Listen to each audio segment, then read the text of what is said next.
UP की सियासत की बात इस बुलेटिन में करते हैं। यूपी में 9 विधानसभा सीटों पर उपचुनाव होने वाला है। उपचुनाव को लेकर बीजेपी की तैयारियां अंतिम दौर में हैं और कभी भी उम्मीदवारों का ऐलान हो सकता है। लिस्ट को लेकर पार्टी ने समीकरण पर पूरी प्लानिंग कर रखी है। इसी पर हम आपको ये रिपोर्ट दिखाते हैं कि कौन कौन या किस किस जाति से हो सकते हैं बीजेपी के उम्मीदवार इन 9 सीटों पर।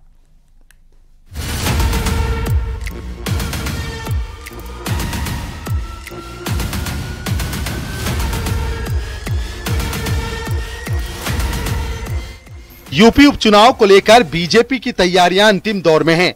कभी भी बीजेपी उम्मीदवारों का ऐलान कर सकती है। कुछ सीटों पर ओबीसी और दलित उम्मीदवारों को उतारने की तैयारी चल रही है। यूपी में उपचुनाव के नामांकन की प्रक्रिया जारी है।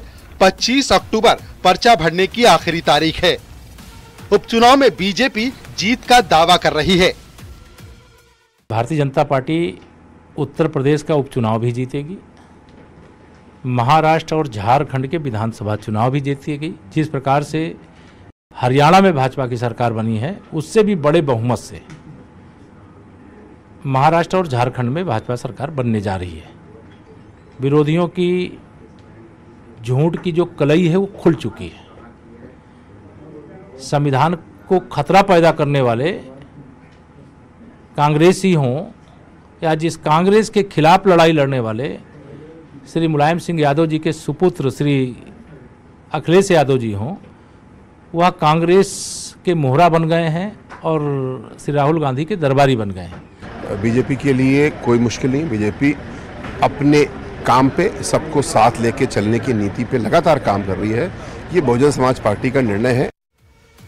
इससे पहले प्रदेश इकाई की ओर से सभी सीटों के लिए 3-3 नामों का पैनल बीजेपी हाईकमान को भेजा गया था, जिस पर शीर्ष नेतृत्व फैसला ले चुका है। फाइनल लिस्ट तैयार है।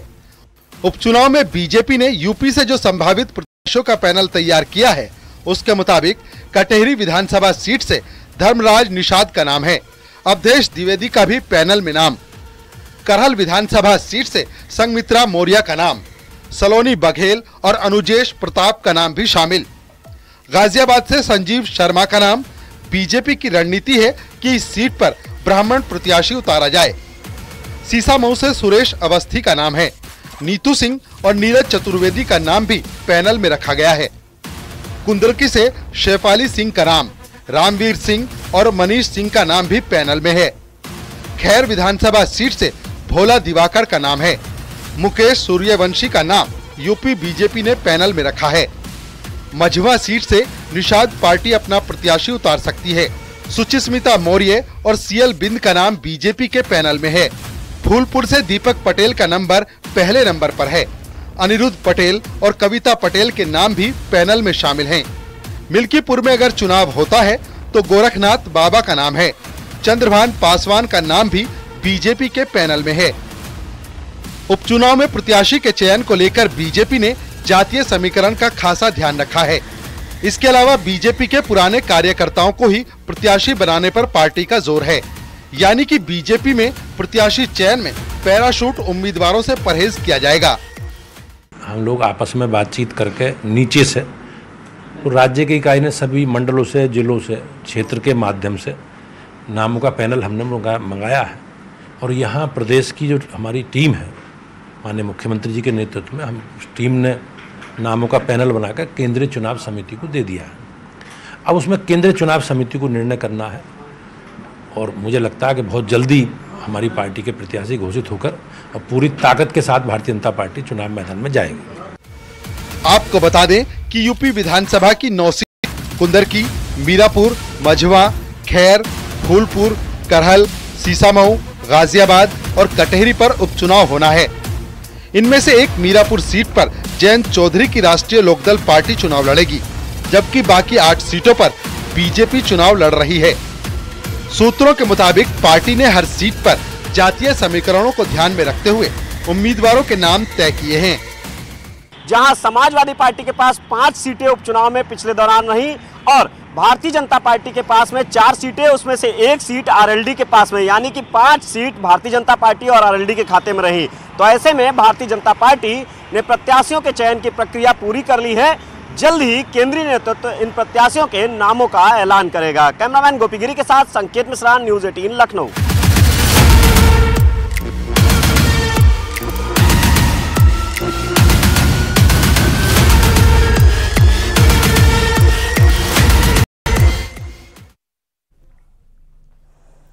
उपचुनाव यूपी में है तो उत्तराखंड में भी है। केदारनाथ पर उपचुनाव होना है। इस सीट पर कांग्रेस में जहां टिकट के दावेदारों में ज्यादा, नेताओं में घमासान ज्यादा है, यानी कि दावेदारों में कम, नेताओं में घमासान ज्यादा है, वहीं बीजेपी में भी टिकट के दावेदारों के बीच शीत युद्ध छिड़ गया है।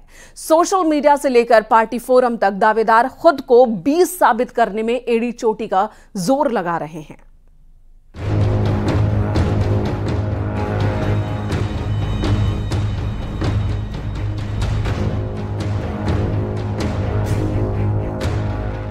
केदारनाथ विधानसभा उपचुनाव के लिए 22 अक्टूबर से नामांकन शुरू हो जाएगा। माना जा रहा है कि 22 अक्टूबर के बाद बीजेपी अपना कैंडिडेट भी घोषित कर सकती है। लिहाजा टिकट के दावेदारों के बीच खुद को सबसे बेहतर साबित करने की लड़ाई भी तेज हो गई है। कैमरे के सामने भले ही खुलकर कोई कुछ नहीं बोल रहा है, लेकिन सोशल मीडिया में जो धमाल मचा है वो पार्टी दावेदारों के बीच अंदरूनी खींचतान की तस्वीर पेश करता है। हर कोई खुद को टिकट का असली हकदार साबित करने में जुटा हुआ है। ये पहला पोस्टर पूर्व विधायक और टिकट की दावेदार आशा नोटियाल का है, जिसमें लिखा है, जन जन की यही पुकार, आशा नोटियाल फिर एक बार। दूसरा पोस्टर टिकट के दावेदार कर्नल अजय कोठियाल का है।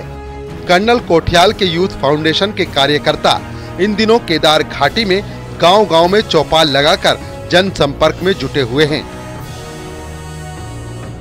तीसरा पोस्टर दिवंगत विधायक शैला रानी रावत की बेटी ऐश्वर्या रावत का है।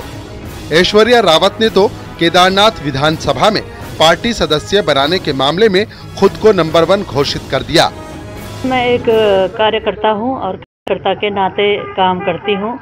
हम सबका उद्देश्य है कि केदारनाथ विधानसभा को हम विजय हासिल करें केदारनाथ विधानसभा पर, और इस पे हमारी पार्टी निश्चित तौर पर इस सीट को विजय हासिल के लिए ही निर्णय लेगी।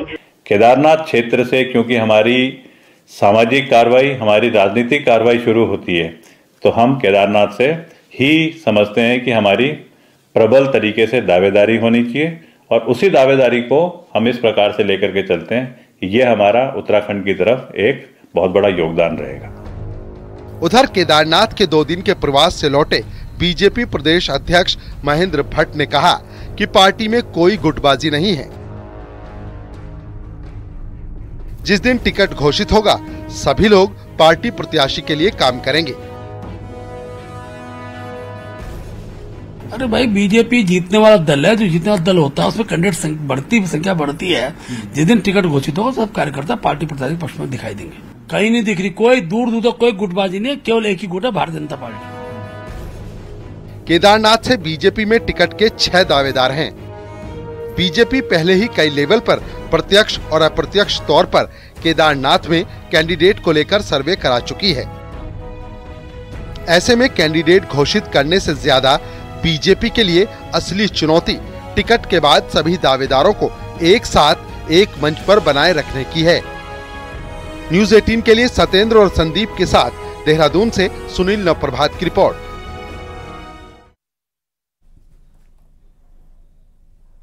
केदारनाथ उपचुनाव में बीजेपी और कांग्रेस के बीच सीधी टक्कर है और ऐसे में अपनी जीत के लिए दोनों पार्टियां जबरदस्त मेहनत कर रही हैं।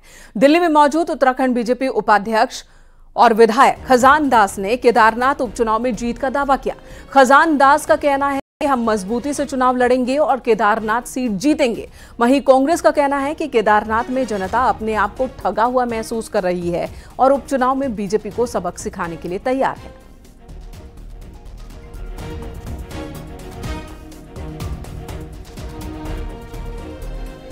तो केदारनाथ सीट पर उपचुनाव होना है।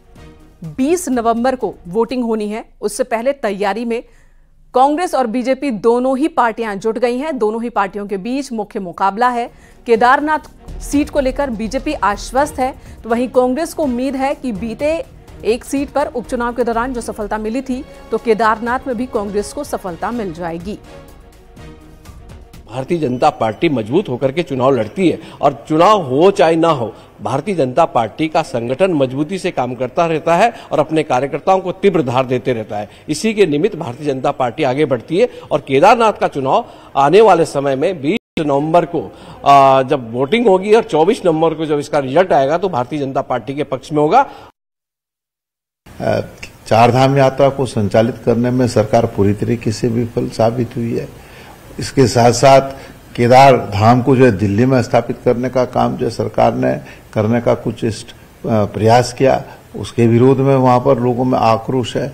सोने का प्रकरण है, उसको लेकर के भी लोगों में आक्रोश है। महंगाई, बेरोजगारी, भ्रष्टाचार, कानून व्यवस्था, ये तमाम मुद्दे हैं जिससे आम जन आज अपने आप को इस सरकार से ठगा हुआ महसूस कर रहा है। इन तमाम विषयों को जो हम उठाने का काम करेंगे।